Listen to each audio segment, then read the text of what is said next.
dramatic turn in Brazil, where a defence attorney was arrested inside the Supreme Court.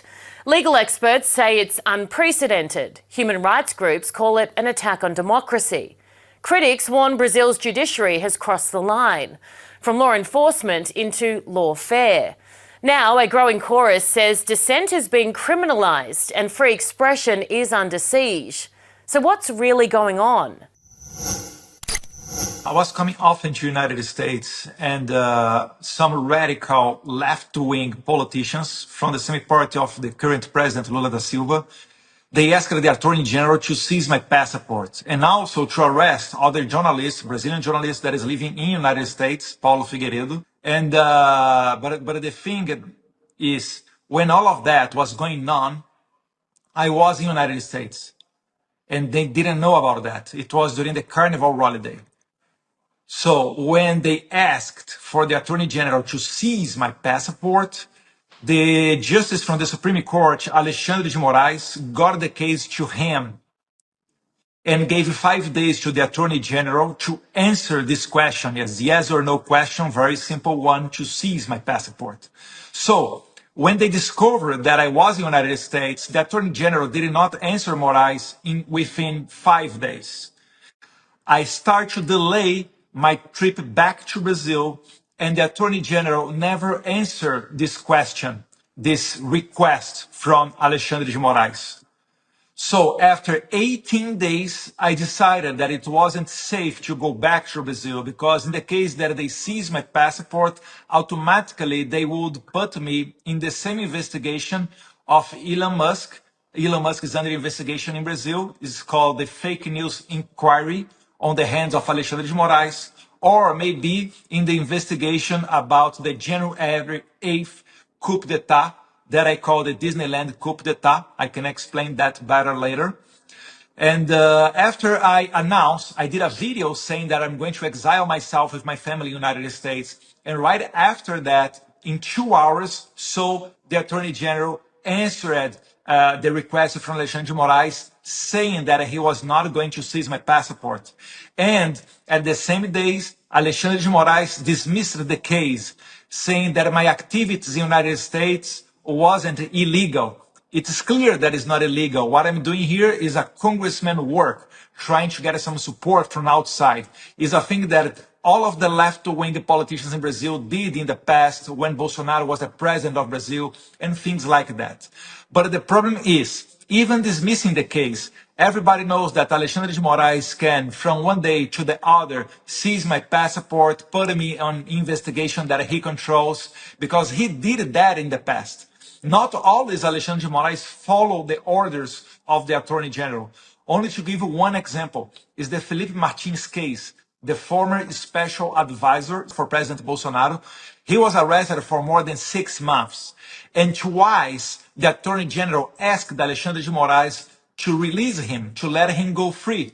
And Alexandre de Moraes did not follow the orders of the Attorney General. So this is the point that we are now. And they are scared that I'm here in the United States because they know that I'm in contact with some American authorities, and Alexandre de Moraes, he is in risk to receive some Magnitsky Act sanctions, which means that he would lose his American visa and got his bank account blocked and things like that. So this week, a part of the Supreme Court, five justices from the Supreme Court, they were deciding if they are going to start the case against Bolsonaro and other 6 people accused of this Disneyland coup d'etat on January 8th of 2023 in Brazil. So during this judgment, as Felipe Martins is in the same case, all right? They were deciding about 7 people to start a process, to start a trial against them. But Felipe Martins is in the same case. So for sure, his lawyer would like to go there and see this judgment. But he was forbidden to get inside of the room. He got really, and he tried a lot, like he's a very polite man. He's a former high-level judge, the lawyer of Felipe Martins. His name is Sebastião Coelho. And he tried to get into the room, which is his right. He's a lawyer, you know. You cannot prevent a lawyer to follow all the steps of a judgment that is straight, direct, connected with your client. But he was forbidden to go inside of the room. And at a point, one of the securities of the Supreme Court said that Alexandre de Moraes told him to arrest the lawyer. So this is just unbelievable. Alexandre de Moraes is so powerful. He feels so comfortable to do whatever he wants that he can do things like that.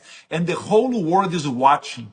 This is a witch hunt that everybody is looking. And it's not only against Felipe or Jair Bolsonaro, it's against some other people. The whole right-wing movement led by Jair Bolsonaro. So in fact, who is on trial is not only Bolsonaro, but the whole movement that he represents. And is a hope, and there is a hope of this movement can save Brazil from the risks of socialism. So the Supreme Court, what they are doing is they are trying to jail Jair Bolsonaro. If you, for example, if you compare this case of the coup d'état from Disneyland with the case of the corruption scandal that we call Mensalão during the Lula's first term when he was president at the beginning of the 2000s. It was a corruption scandal that the executive, like people around the president, they were paying monthly the congressman to vote in favor of the government. If you take these two cases, you are going to see that on the Lula's scandal, it took 7 months to finish the case, to get a judgment. And with Bolsonaro, they are doing that, like they're speeding up so much that even in January vacations in Brazil, the attorney general was with his team fully concentrated in this case. What they are doing is they are trying to speed it up as fast as possible to convict Jair Bolsonaro. And so Jair Bolsonaro cannot run on the next year election. We are going to have elections in October 2026. And Bolsonaro is leading all the polls. Every time that we have a new poll in Brazil, Bolsonaro is getting better and better because Lula da Silva is dragging the country to a deep economic crisis. So, in the end of the day, even if Lula sent millions and millions of dollars to the legacy media, it is not working anymore because when you go to the supermarket, when you go to a gas station, people is feeling the inflation. And this is all, you cannot ride all of that. So that's why they are doing this. And all the other cases that they made a carnival, they tried to create a narrative to incriminate Bolsonaro. So their silver bullet is try to involve somehow Bolsonaro with this Disneyland coup d'etat. And I call Disneyland coup d'etat because on January 8th of 2023, Bolsonaro was in Orlando in Disneyland taking a rest, a vacation there. So he has no connection. There is no WhatsApp message connecting Bolsonaro with what happened in January 8th. But anyway, they are trying to create a narrative and imprison Bolsonaro and maybe imprison him for almost 40 years to see if someone inside of the prison can kill him. What is a very common fact in Latin America jails. So I was appointed by my party to be the chairman of the Foreign Affairs and National Defense Committee. For sure, I'm not there. I do not have this duty. So I appointed a close friend, a congressman also from my party, to be the chairman. His name is Felipe Barros. We are in touch to see what we can do through through the Foreign Affairs and National Defense Committee. And one of the things that he did, it was a promise that I also did, which is approve a requirement to invite Mike Pence to go to Brazil and expose the USAID case in Brazil, which means that talk about the Biden administration interference in our 2022 election. So doing this work so close with the chairman, we can push forward some of our issues.